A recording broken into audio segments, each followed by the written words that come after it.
Hello दोस्तों, नमस्कार। मेरा नाम है आनंद और उम्मीद करता हूँ कि आप लोग बहुत अच्छे होंगे।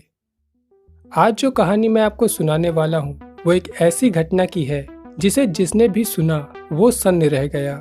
ये कहानी केरल में हुए एक ऐसे हत्याकांड की है जिसने लोगों को ये सोचने पर मजबूर कर दिया कि कोई इंसान किसी दूसरे इंसान के साथ इस हद तक कैसे जा सकता है। तो ये पूरी कहानी क्या थी, मैं अब उसकी शुरुआत करता हूँ। ये कहानी शुरू होती है 26 सितंबर 2022 से। चेन्नई की एक आईटी कंपनी में काम करने वाला लड़का जिसका नाम सेल्वराज था, वो केरला के एर्नाकुलम गांव में रह रही अपनी मां को रोजाना की तरह फोन करता है। सेल्वराज की उसकी मां के साथ रोजाना बातें होती थी और ऐसा एक भी दिन नहीं जाता था जब सेल्वराज अपनी मां को फोन न करता हो। तो 26 सितंबर 2022 को सेल्वराज अपनी मां को फोन करता है, पर उसकी मां फोन नहीं उठाती। वो कई बार कोशिश करता है उनसे बात करने की, मगर उधर से कोई फोन नहीं उठाता। अब ये दिन बीत जाता है और अगले दिन यानी 27 सितंबर 2022 को सेल्वराज फिर अपनी मां को फोन करता है, मगर पिछले दिन की तरह ही उसकी मां फोन का कोई जवाब नहीं देती। अब जब कई बार कोशिश करने के बाद भी सेल्वराज अपनी मां से कांटेक्ट नहीं कर पाता, तो वो अपनी एक आंटी को फोन करता है जो कि एर्नाकुलम गांव में ही सेल्वराज की मां के घर के पास रहती थी, और उन्हें सारी सिचुएशन बताता है कि उसकी माँ फोन नहीं उठा रही हैं और वो एक बार उसके घर जाकर देख ले कि उसकी माँ ठीक है या नहीं। इसके बाद वो आंटी सेल्वराज के घर जाती हैं तो देखती हैं कि उसकी माँ घर पर नहीं है। दो चार लोगों से पूछने पर पता चलता है कि उन्हें 2-3 दिनों से किसी ने नहीं देखा है। सेल्वराज को जब ये बात पता चली कि उसकी माँ 2-3 दिनों से गायब है, तो वो तुरंत चेन्नई से रवाना होता है और केरला पहुंचकर तुरंत वहां के थाने में अपने माँ के मिसिंग होने की कंप्लेंट लिखाता है। इधर कंप्लेंट लिखाने के बाद पुलिस भी तुरंत हरकत में आती है और सेल्वराज की मां को ढूंढना शुरू करती है। जब पुलिस सेल्वराज की मां की कॉल डिटेल्स निकालती है तो उन्हें पता चलता है कि उन्होंने लास्ट कॉल किसी मोहम्मद शफी नाम के आदमी को किया था। इसके बाद पुलिस मोहम्मद शफी का पता लगाती है तो उन्हें पता चलता है कि शफी कोची के शिनॉय रोड पर एक छोटा सा रेस्टोरेंट चलाता है और उसी से अपना गुजर बसर करता है। तो जब पुलिस को ये पता चला कि गायब होने से पहले सेल्वराज की मां ने मोहम्मद शफी से बात की थी, तो पुलिस तुरंत शफी से पूछताछ करने के लिए उसके रेस्टोरेंट की तरफ रवाना होती है। जब पुलिस शफी के रेस्टोरेंट के बाहर पहुंचती है और जैसे ही शफी पुलिस को अपनी ओर आता देखता है तो वो तुरंत वहां से भागना शुरू कर देता है। पुलिस को पहले तो ये समझ नहीं आता कि शफी उनसे भाग क्यों रहा है, पर जल्द ही केरला पुलिस समझ जाती है कि यहाँ कुछ तो गड़बड़ है। इसके बाद कुछ पुलिस वाले शफी के पीछे भागते हैं और फिर थोड़ी बहुत भागा दौड़ी करने के बाद पुलिस मोहम्मद शफी को पकड़ लेती है। पुलिस जैसे ही शफी को पकड़ती है वो तुरंत बोलता है कि मैंने कुछ नहीं किया और उन दोनों ने मारा है उसे। शफी के मुंह से ये शब्द सुनकर केरला पुलिस भी हैरान हो जाती है और उन्हें लग जाता है कि ये कोई सिर्फ मिसिंग केस नहीं है, बल्कि इसके पीछे कोई बहुत बड़ी गड़बड़ छिपी है। इसके बाद पुलिस शफी को थाने लेकर आती है और फिर थोड़ी बहुत खातिरदारी करने के बाद शफी जो खुलासा करता है उसे सुनकर वहां खड़े सभी पुलिस वालों के होश उड़ जाते हैं। केरला में ही एक जगह है इलंथूर, जहां एक पति पत्नी भगवल सिंह और लैला सिंह रहा करते थे। भगवल सिंह और उसकी पत्नी लैला ये दोनों ही पेशे से डॉक्टर थे और इस वजह से उनकी आस पड़ोस में काफी इज्जत थी और सभी लोग उनका आदर सम्मान करते थे। भगवल सिंह जो था उसे सोशल मीडिया पर समय बिताना काफी पसंद था। वो अक्सर नए नए लोगों को फ्रेंड रिक्वेस्ट भेजकर या उनको मैसेज करके उनसे दोस्ती कर लेता था और फिर उनसे बातें करता था। ऐसे ही साल 2019 में भगवल सिंह की फेसबुक पर एक लड़की से दोस्ती होती है जिसका नाम होता है श्रीदेवी। श्रीदेवी और भगवल सिंह दोनों काफी लंबे समय तक एक दूसरे से बातें करते हैं और फिर धीरे धीरे श्रीदेवी भगवल सिंह की एक बहुत अच्छी दोस्त बन जाती है। अब यहाँ तक तो सब कुछ ठीक चल रहा होता है, पर साल 2022 आते आते चीजें खराब होनी शुरू हो जाती हैं। धीरे धीरे भगवल सिंह और लैला सिंह के घर पर पैसों की तंगी होने लगती है। पैसों की समस्या इतनी बढ़ जाती है कि इससे अब पति पत्नी के रिश्तों में भी कड़वाहट आने लगी थी। भगवल सिंह और उसकी पत्नी लैला ये दोनों कई तरीके ढूंढने की कोशिश करते हैं इस समस्या से बाहर निकलने की, मगर उन्हें कोई भी रास्ता नजर नहीं आता।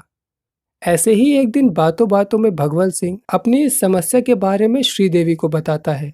वो बताता है कि उसके घर में बहुत लंबे समय से पैसों की समस्या चल रही है और वो पैसों को लेके बहुत ज्यादा परेशान है और उसे कोई भी रास्ता नजर नहीं आ रहा है।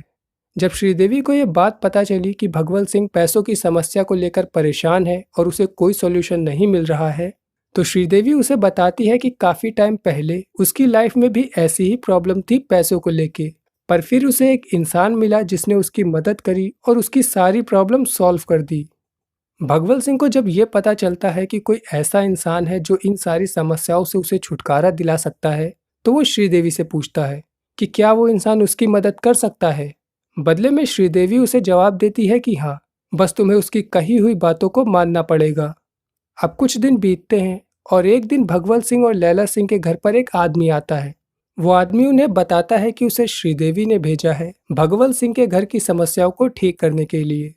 इसके बाद भगवत सिंह और उसकी पत्नी लैला उस आदमी को अपने घर के अंदर लेते हैं और चाय पानी देने के बाद वो उससे अपनी समस्या का समाधान पूछते हैं।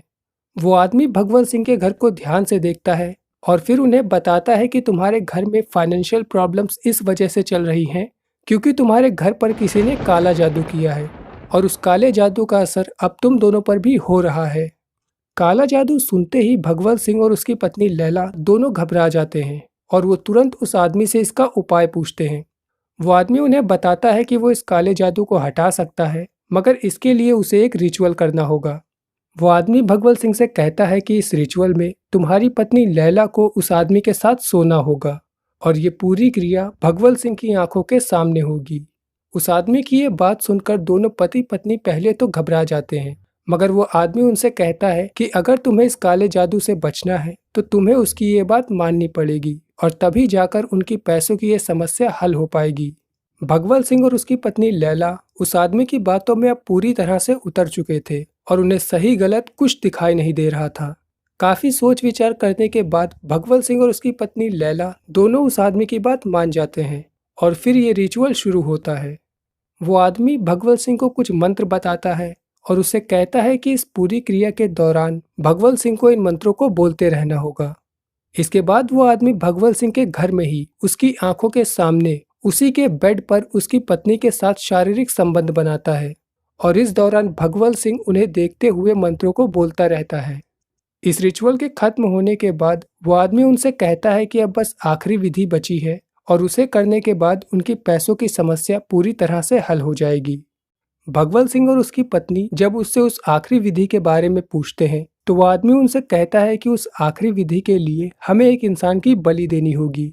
वो आदमी उनसे ये भी कहता है कि अगर वो कोई ऐसा इंसान नहीं ढूंढ सकते तो वो एक ऐसे इंसान को ले आएगा जिसकी बलि दी जा सके, मगर इसके लिए उन्हें उसे कुछ पैसे देने होंगे।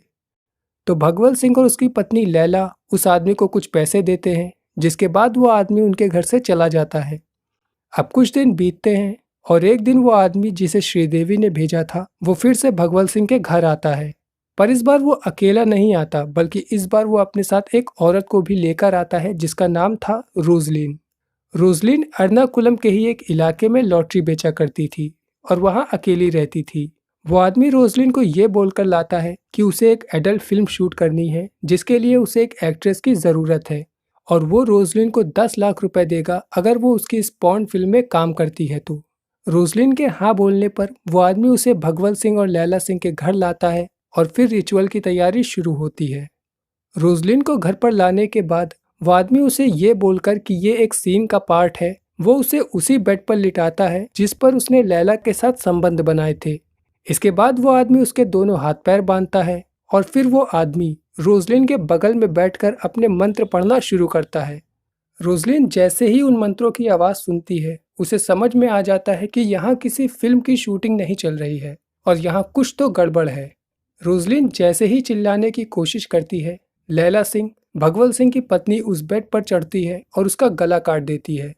रोजलिन का गला काटने के बाद भगवत सिंह, उसकी पत्नी लैला और वो आदमी ये तीनों मिलकर रोजलिन के बॉडी पार्ट्स के कुछ हिस्सों को काटते हैं और फिर उसे पकाकर खाते हैं। इसके बाद वो बाकी बची बॉडी को 5 हिस्सों में काटकर उसी घर के बगीचे में 3 अलग अलग गड्ढे खोदकर दफना देते हैं। इसके बाद वो आदमी भगवत सिंह और लैला सिंह को ये कहकर कि अब तुम्हारी सारी पैसों की समस्या दूर हो जाएगी, वो आदमी उस घर से चला जाता है। अब कुछ समय बीतता है मगर भगवत सिंह और लैला सिंह की जिंदगी में कोई खास बदलाव नहीं आता। वो अभी भी पैसों को लेके परेशान थे, तो वो एक बार फिर से उस आदमी को फ़ोन करते हैं और उससे कहते हैं कि एक इंसान की बलि देने के बाद भी उन्हें कोई फायदा नहीं हुआ है और वो अभी भी परेशान है। तो बदले में वो आदमी जवाब देता है कि तुम पर जो काला जादू किया गया है वो बहुत ज्यादा स्ट्रांग है और वो एक बलि देने से नहीं हटेगा, हमें एक और बलि देनी होगी। एक बलि देने के बाद भी जब भगवत सिंह और लैला सिंह को कोई खास फर्क नहीं दिखता तो वो एक और इंसानी बलि देने के लिए तैयार हो जाते हैं। वो पहली बार की ही तरह उस आदमी को पैसे देते हैं और उसी को एक ऐसा इंसान ढूंढने के लिए कहते हैं जिसकी बलि दी जा सके। पैसे लेने के बाद वो आदमी एक बार फिर से एक नए शिकार की तलाश में लग जाता है। वो आदमी इस बार पद्मा नाम की एक औरत को लेकर आता है जो कि एर्नाकुलम में अकेली रहती थी और रोजलिन की तरह ही लॉटरी बेचकर अपना गुजारा करती थी। वो आदमी पद्मा को भी यही बोलकर लाता है कि उसे एक फिल्म शूट करनी है जिसके लिए उसे एक एक्ट्रेस की ज़रूरत है और वो पद्मा को भी रोजलिन की ही तरह 10 लाख रुपए का लालच देता है। पद्मा को भी रोजलिन की तरह ही भगवत सिंह के घर पर लाने के बाद उसे बेड से बांधा जाता है, फिर से कुछ मंत्र पढ़े जाते हैं और फिर रोजलिन की तरह ही उसका भी गला काट दिया जाता है। पद्मा का मर्डर करने के बाद ये तीनों मिलकर उसके प्राइवेट पार्ट से ब्लड निकालते हैं और फिर उसे उस घर में चारों ओर छिड़कने के बाद ये तीनों लोग उसके शरीर को 52 टुकड़ों में काटते हैं और फिर इन टुकड़ों को जहां रोजलिन को दफनाया गया था उसी के ऊपर उन्हीं गड्ढों में दफना देते हैं। शुरू में जो मैंने आपको कहानी सुनाई थी सेल्वराज की माँ की, वो पद्मा ही थी और वो आदमी जिसने भगवत सिंह और उसकी पत्नी लैला को इंसान की बलि देने के लिए उकसाया था वो और कोई नहीं बल्कि खुद मोहम्मद शफी था। वही मोहम्मद शफी जिसने आखिरी बार पद्मा से बात करी थी। पुलिस की और इन्वेस्टिगेशन में पता चला कि भगवत सिंह 3 साल से फेसबुक पर जिस श्रीदेवी नाम की लड़की से बात कर रहा था वो भी और कोई नहीं बल्कि खुद मोहम्मद शफी था जो श्रीदेवी बनकर भगवत सिंह से बात करता था। जब पुलिस वालों ने उसकी ये कहानी सुनी तो वो भी सन्न रह गए। इसके बाद पुलिस तुरंत मोहम्मद शफी, भगवत सिंह और उसकी पत्नी लैला तीनों को गिरफ्तार करती है और फिर सारे सबूत इकट्ठा करके कोर्ट में चार्जशीट दाखिल करती है। ये केस अभी भी केरला के लोअर कोर्ट में ही है और अभी इस पर कोई भी फैसला नहीं आया है। पर कुल मिलाकर कुछ अंधविश्वासी लोगों ने अपने अमीर बनने की चाहत में एक पाखंडी की बातों में आकर 2 जिंदा लोगों की बलि चढ़ा दी। तो ये थी कहानी केरला ह्यूमन सेक्रीफाइस की। उम्मीद करता हूँ आप सभी को ये वीडियो पसंद आई होगी। अगर आप सभी को ये वीडियो अच्छी लगी हो तो इस वीडियो को लाइक, शेयर और चैनल को सब्सक्राइब जरूर करें ताकि अगली वीडियो में हम फिर से मिल सकें। और तब तक के लिए टाटा, bye bye and good luck.